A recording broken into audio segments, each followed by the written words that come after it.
Errol Spence Jr.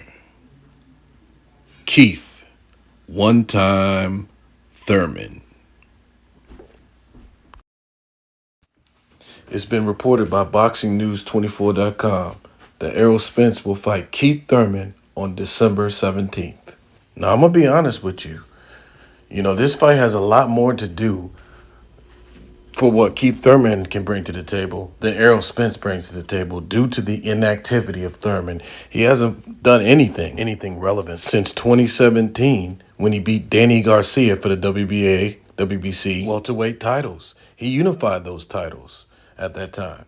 Since then, he's been plagued with inactivity and a loss to Manny Pacquiao.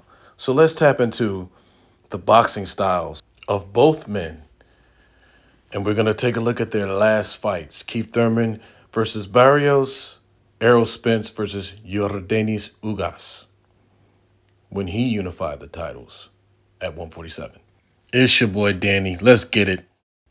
So right now we're going to do some Keith Thurman film analysis. Keith Thurman versus Mario Barrios, his last fight. As you can see, here's the ring IQ and the footwork, which is one of Keith Thurman's strengths. As he's moving around the ring, setting his opponent up, and being in spots where he can't be hit, but where he can hit his opponent. These angles that he's using right now is going to be essential to victory against Errol Spence. But the question is, can he keep this up? How long can he keep this up? At age 33, going on 34, he will be 34 by the time that this fight happens, if it does happen. As you can see right there, here's the left hook. Keith Thurman's power. That's another one of his attributes. But at what level does he exemplify this power? Because this is against a smaller man in Mario Barrios, who he couldn't knock out. Mario Barrios, a guy who was knocked out by a 135-pounder moving up to 40 in Tank Davis. So this raises some questions. Can Keith Thurman rock Errol Spence with some big shots to get his respect? I think it's possible, but being the fact that he could not put this man away, it remains to be seen what he can do against Errol Spence. And there's a vicious right hand. Once again, able to rock Mario Barrios, but not able to put him away. Another right hand, vicious right hand by Keith Thurman. A left uppercut right on the chin. Rocks him. There's a big left hook. So we're going to pick it up here in round 8.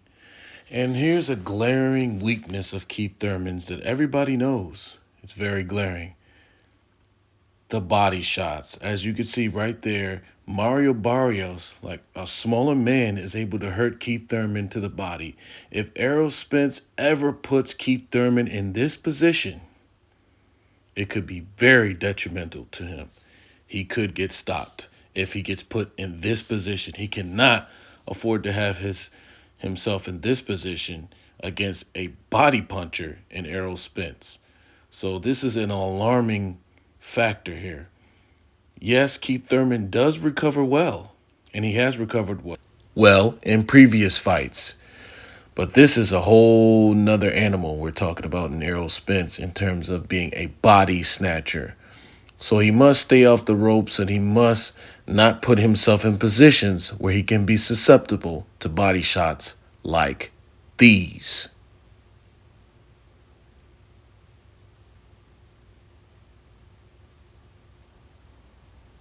Now that we take a look at Thurman, let's take a look at Errol Spence film study.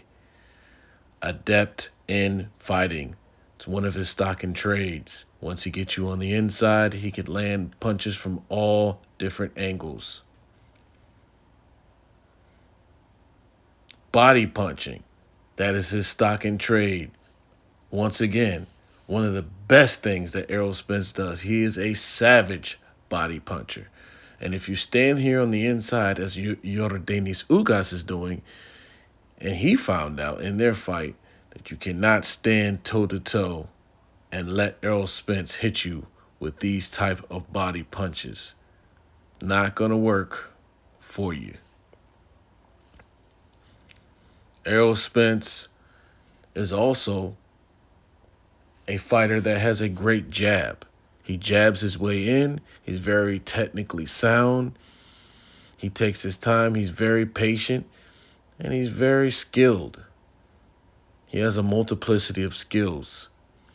He's very technically sound. He's a pretty good boxer. His jab is very much the key to a lot of his fights. So if he keeps the pressure on Keith Thurman, he can find a way on the inside. Here we go. There's the jab. And he always is very defensively responsible as well. He has his hands up high, hands in tight, right there. So as you see, Ugas's right hand did not land. He was able to block that right hand. And he's a southpaw. He's always on the wrong side. So once he keeps his right foot on the outside of his opponent's left foot, he can keep him exactly where he wants him.